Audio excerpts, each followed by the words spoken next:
त्रिपुराओ ताई district council Bharat हाकतर ताइमा सुनामिया अबहायनो दाल Bidal सानमुंगो तंगो बुबाकारनि constitution सल्यूशननि सानमुं रगो Tripura हा गोनांगै जों बेबाक साइमानो बुबाग्रा पदु दिल्लीआव थांमानि बो साइकलांखा YTF नि आदं रगनबो दिल्ली थांमानि यागुलो चालक तंगना बागै ताबो नाइथाइ अबनो सालबुसुक नांनो अचबा आगि इंमा हायदा इंना नांफिनो यागुक चादा माकी फिनो बुबाग्रा वाना लाजाक तंगो संतंगनाय लुकुरो।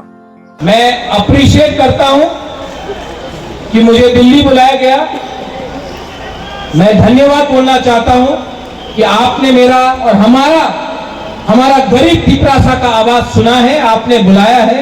मैं जाऊंगा, बात करूंगा और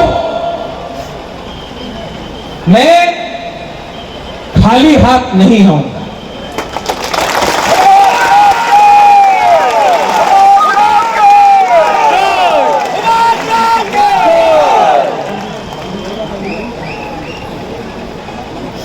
मैं आज खाली पेट खाली हाथ से जा रहा हूं, लेकिन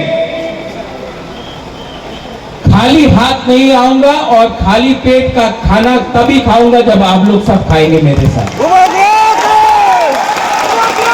एक अच्छा नेता वही होता है, a good leader is that who gives everyone food first and Yeats last. एक अच्छा नेता वही होता है जो सबको पहले खाना देता है और आखिर में खाता है। मैं पहले आपको सबको दूंगा, उसके बाद अपने बारे चिंता करूंगा। I love you and I will fight for you and I will never ever give up the fight for our rights. बेराय बेराय नो हमदाय खुलुंखा YTF आप लोग यहीं में रहना, क्राउड को जाने दीजिए। अच्छा खबर आया तो यहीं से करेंगे, अच्छा खबर आया तो यही इसी मंच, ये मंच को तोड़ो मत, ये मंच को हल्का मत करो। अगर हुआ तो यहीं में आकर आप सबसे हम लोग बात करेंगे। डराई नो हम भाई।